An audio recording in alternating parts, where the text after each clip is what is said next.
how far the cattle prices have dropped even more. Pork too. We're getting cheap. Boom, boom. Are we on? Well, I never knew the difference. We're Selling it recording. to restaurants, like these still have products, so they could sell it to grocery stores. Yes. They have to pay so much for marketing to package it all different. Just changes everything, like for bacon. You ready? Yep.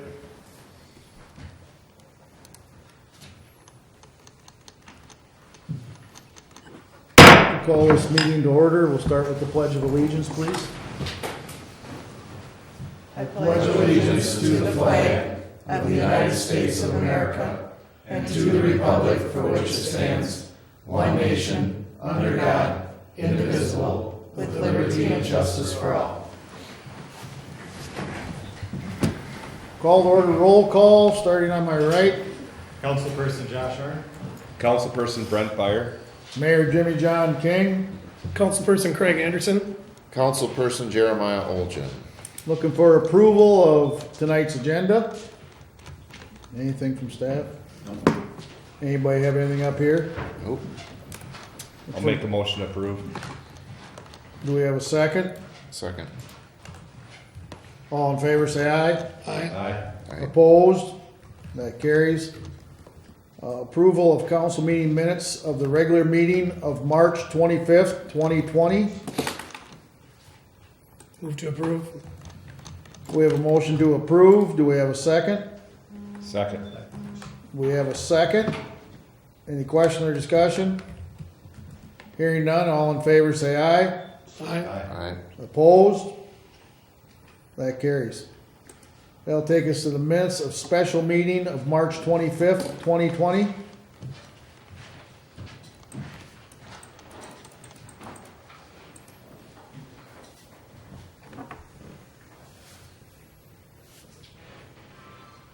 Look for a motion after you peruse through that.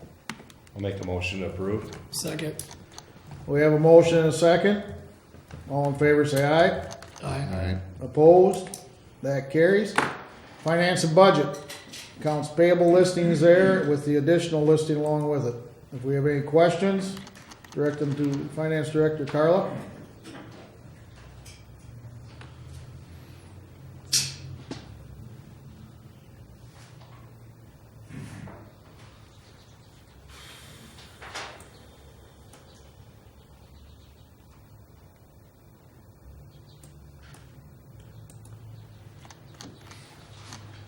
I'll make a motion to approve. We have a motion to approve. Do we have a second? Second. Motion to approve and a second on the accounts payable. All in favor say aye. Aye. Opposed? That carries. That'll take us into motions and general business. First item under general business tonight is the Stewartville Fire Relief Association gambling permit. Stewartville Fire Relief Association is seeking approval for a charitable gambling license to conduct gambling activities, pull tabs at Riverview Greens, 1800 Clubhouse Drive, Northeast. As per state statute, the city of council must approve the license application prior to submitting to the Minnesota Gambling Control Board. So the action requested tonight would be to approve or deny the Stewartville Fire Relief Association's request for a charitable gambling license at Riverview Greens. Any questions or discussion on that one? Did they change who were you guys out there before, Brent? Yes. You were, and then so do you have to reapply, just preparing to reopen again, is it, or did something change here? or- I'm not 100% sure. They haven't been out there for a number of years, so it's considered a new application. Oh, It's not okay. just because they had to close down or So anything. they went with somebody else for a while, and now they're coming back, because I think they did have them like last year or a year We ago. were out there last year. And Oh, you were? Yeah. Oh, I'm sorry.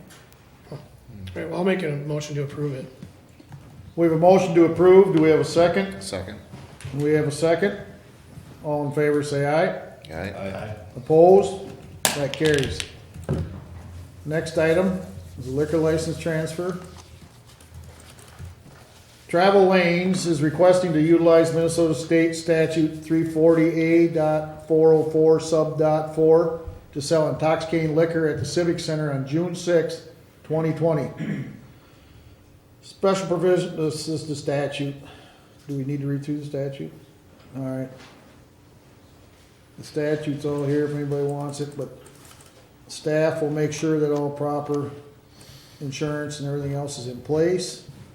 So the council action requested would be to authorize travel lanes to utilize Minnesota State Statute 340A.404 sub dot 4. Give the right date though. This- The date is on there. Okay, you're right. To sell intoxicating liquor at the Civic Center on June 6, 2020. Thanks, good catch. So I have discussion on this. Can I just discuss it, or Craig? do we have anything in place right now that's saying that the Civic Center is shut down due to the? And so this would go into effect assuming, because as of right now, Right. we're given May 4th as the end of purgatory, this horrible situation we're in. So there's no way, in my opinion, that they're going to open up weddings and things like that indoors, but that's not our problem. Correct. So I assume that we could, if we go forward and approve it all just is in, and they would know that ahead of time. It all has to do with whatever It's governance we have. Based among on the us. governor opening up for this kind of stuff. So let's say that the governor starts loosening restrictions slowly. I think if it happens, it's going to go real slow. And if it gets to a situation where we have to make the call on it, are we then already agreeing that, yep, we're going to okay 100 people crammed into a little building? No, I think you guys could discuss whether you're going to open up the Civic Center. I mean, the hard part here is that the people that are hoping to get married that day and celebrate, I mean, this is cut it so short for them already that I'm sure they're fretting, you know, Right, and yes. and I feel awful for that. But on the same sense, I don't want to be personally responsible for the second wave of crap that made Stewartville even more sick than it already is, you know. So I'm just curious how I'm all for. No, you guys approving could it. have that discussion and after May 4th, if he does decide to go slowly or whenever he does make that decision, then you guys could have a discussion at the council table and then make a motion to either open the Civic Center or to not.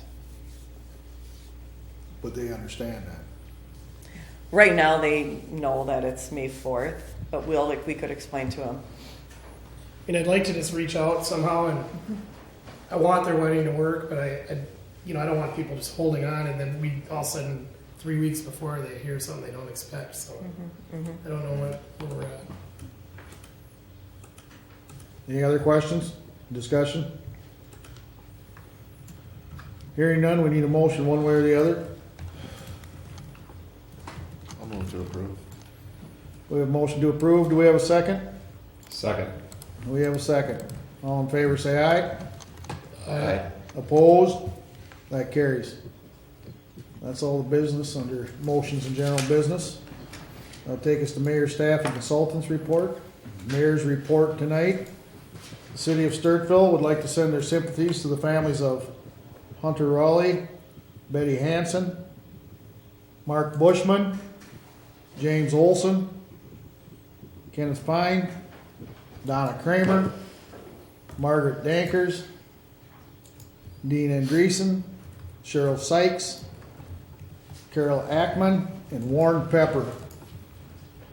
Neighbors Helping Neighbors wants your help. They will reach out to our elderly and our disabled to see what they need. They just need to know who to contact. They can get food, take you to the doctor. They also have student nurses that will give you a person to call to chat, a little socializing. This is a very important part of this shelter at home, is a little socializing, that home for some of the elderly or the people that are stuck there.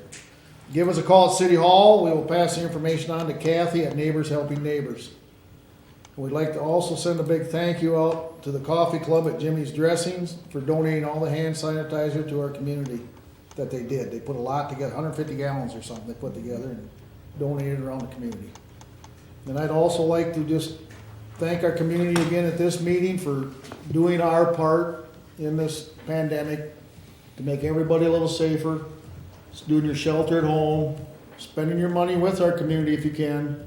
We've got a lot of people trying a lot of neat things. The library's doing reading online. The chamber's doing Easter egg hunt. They did that already online. You can order food from a lot of our businesses online. And just everybody helping everybody out the way they have been through this. We will get through it. It will get better, and we're all gonna be better for it in the end. So I'd just like to thank the community again for doing their part. That's all I've got. City Administrator?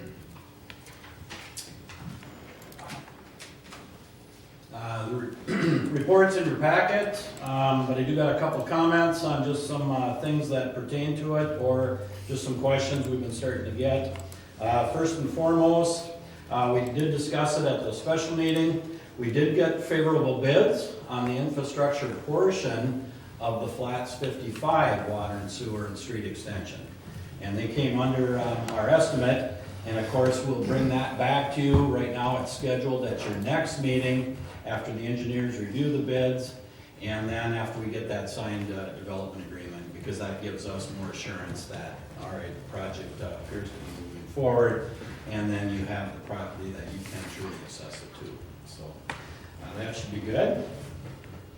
Then switching gears to the 2021 project, today those bids were at least the deadline for submitting, and we got 2 bids in, Elcor and A1 Contracting out of Wisconsin. And so remember, this is where we're going to try the best value bid. And so that's going to be about a 2-week process here. The engineer is working on a valuation format to use, and the bidders were told that ahead of time, so they know that it's going to be a different process this time around. Right now, the engineer had recommended that some of the city staff and some council representatives sit on it. Initially, we put the Public Works Committee as the proposed group, but it obviously is open to any of you. If you want to mix and match or trade, or some of you think you might have a commitment situation that will or will not work. And then if you all are interested, we have to know that, because then we have to post it as a regular meeting. Whatever recommendation then comes out of that evaluation process, then still comes back to you all for the engineer to give you that formal recommendation, and then really it's all 5 of you in the end that make the formal approval, which most likely would be based on that recommendation. So we're going to start in on that, give that some thought. I don't know if any of you have any questions on that right now.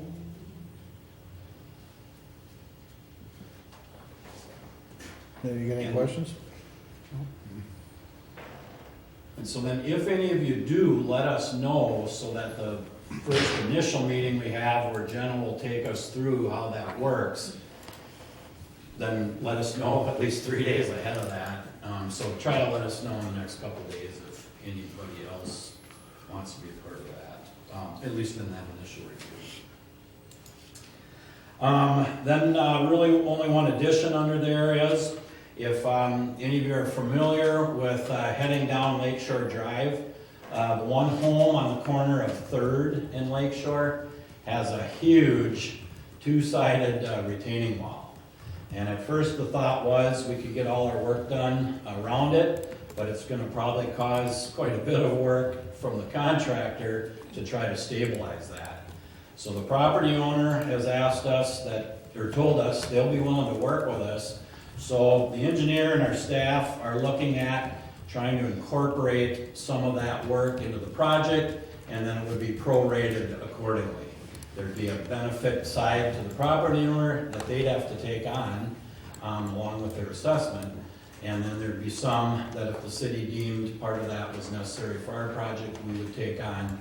And then their only follow-up request that we need you to consider is, if they have the bigger share of it, or the whole share of it, depending how it gets prorated out, if they could at least have it put on their assessment.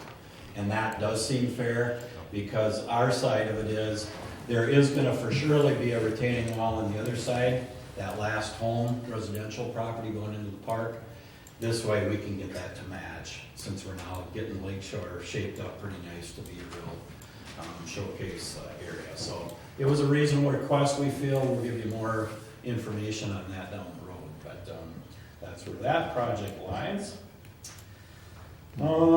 Then I did slightly mention probably our first meeting in May, unless you just want to set up a separate workshop, is some discussion here on all of our summer events or activities, the pool, probably has to enter into that picture. Right now, we normally have 2 sign-up dates for the pool, and we did cancel the one, which would have been in April here. So right now, we're still set up to do the May one, and we've already begun discussions that if we can have a pool season, how do we conduct that sign-up? And still maybe accommodate some of these guidelines if they're in place. If the pool season gets canceled, then that becomes a non-issue for this year. Then obviously the pool itself is something that's going to be looked at, because we've had to start some of our prep work to start getting things lined up to get the pool opened up. So at the moment, we're at least trying to see if some of the season can be salvaged. I know there is some discussions, maybe in your own circles or not, where, okay, let's say we get it opened, there might be a lot lower attendance this year because a lot of families may on their own elect to just stay put for this season until they know the whole world is maybe back to normal. So we're looking at that. And then the chamber has started their discussions already with regard to the parade, the Summerfest, and should there be some abbreviated schedule? Could we carry out a good share of the schedule or no? Maybe a good share of it, if not all of it, would have to be canceled or postponed. So they are working on that side of it. Then I know, as Brent pointed out, the fire department asked too, what do we do with fireworks? Because we usually get those orders in place. And is there some combination of things that could happen? So there could be some little celebratory options on the 4th itself, and then maybe something later on, or by then, does the world feel comfortable that we can pull off some of our events as scheduled? So that's kind of where that sits. I'm sure the chamber would like to have you weigh in on your thoughts or thoughts you're getting from citizens because as you know, we all work together on those events, and huge part of our community, and so we're kind of just having to wait and see what happens there. Let's see. Then the last item is the cleanup day. And right now it's still scheduled. We're working with Sunshine Recycling Center because they're trying to see if they'll have personnel for it. I know some of our staff has said we'll still try to maybe help if we can. And so we're talking about how options could work out so that if we're still under these guidelines, could we control it in such a way where just a couple vehicles go in at a time, do their drop, and then come back out and go from there. So at the moment, it's still on, and so we'll have to keep you posted with you on that as we work with Sunshine as well. Is anything gonna be different with that this year? Last year it was backed all the way up that road. I mean, there was a heck of a waiting line. And this year, if we do it, it's probably gonna be a longer line. It'll probably be If we worse have because you're gonna have to keep. If we have to do some, only like 4 vehicles at a time can be in there or something, so we're gonna keep this with Tori, but it'll be a. Do we have a 2-day one instead of a 1-day or what? It is 2 days. It is 2 days? Yep. So we can divide it up. Cause last year we shortened the hours, right? That was one of the issues. Maybe it was, did Wednesday we shorten up an hour? We might have on Wednesday. But I think the Saturday was left in place. Unless we just started later. It was very well used last year. Yeah. So it's, it's a huge help to the community, the city, our citizens. So we're gonna try to do everything we can, and now it's just a matter of can we set that up in a decent way for abiding by our guidelines. So. Could people sign up for a time like 9 o'clock to 10 o'clock is when they'll be there, so you don't have people waiting in line? That would be a tough one to do. To police to figure out. It was hard enough last year policing that line when people were trying to cut in way up at the other end and stuff. Yeah, because I know some events they try to get them stretched out that way, but I know with ours it would probably be a little tougher. All right. That's Anything it else, Bill? For now, no, just something when we get to Public Works. Okay, thank you, Bill. Any questions for Bill, you guys? All right, Finance Director, Carla? I don't have a lot for you, just that I have gone through the first quarter budget, and so at the next meeting I'll have something for you there. Cheryl said I came in at the 11th hour and she wouldn't let me put it in for today. But, and then I think Bill's gonna mention it too, but I know that with the Durapatcher, we are working with Chatfield, and that was approved for their portion of it, their half of it. So we are actually going to cut the full check from here and then have them repay us, just because the logistics of it is a lot easier that way. But for the most part, everything is looking good based on budgets and what's going on and percentages of where we're at this year. Any questions for Finance Director? All right, thank you, Carl. Public Works report, Bill, you're gonna cover that? Yep, reports in your packet, and the only thing Sean had was, as Carla pointed out, we're already doing the exchange of documents, and the city of Chatfield said to say thank you to all of you, a good joint effort here to how we're working together. And then he is due, he just didn't get it in the report. We're due for an inspection on the northwest water tower, and so we're having SEH do that, and that'll be cost figure of about $4,900. After so many years, you have to do a regular inspection of inside and out. So to keep that consistency going, Sean said it'll work out to have SEH do that. So, and that comes out of the water fund dollars. I think that should. All right, they're doing a good job keeping everything looking good around town. City engineer, is Jenna weighing in on anything or send anything? That was just that bid information I gave you. She'll be reviewing both sets of bids, and then we'll come back, obviously, with those recommendations. Right now, scheduled for both at your next meeting. So. No library director report, no fire chief, committee commission board reports, Chamber of Commerce. We got their e-newsletter with everything they've got tentatively planned as of now. EDA, HRA. Nothing, meeting next week. Yep, next week. Finance, Nothing. library, Nothing. park board, Nothing. personnel. Nothing at this time. Planning and zoning, May 5th is our next meeting. public safety. Jason's not here. Public works, Nothing. ready. No report. Roll call. No report. Those meetings canceled. Anything going on with Stu 180? COVID-19 sucks. All right. Good to hear that. Transit Advisory Committee, no communication tonight. Nope, they're gonna try a virtual meeting in mid-May, but Okay. that's it for now. Under communications, you've got the sheriff's newsletter in there with a lot of information. That'll take us to the open mic. I guess, I don't suppose virtually we can do the open mic, can we? Or, no, isn't that too bad? City Council welcomes and encourages participation from community members. Please keep in mind that your comments must be pertinent to city business and must adhere to the data privacy rules.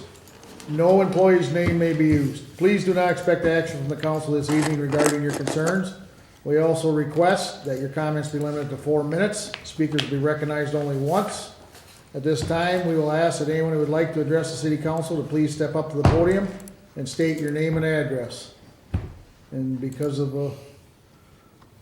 nobody can be in here, I guess we can't do that, so let's move on. Motion to adjourn. The next motion to adjourn was made by Craig. Second. We'll get a second. Second by Jeremiah. All in favor, say aye. Aye. Anyone opposed?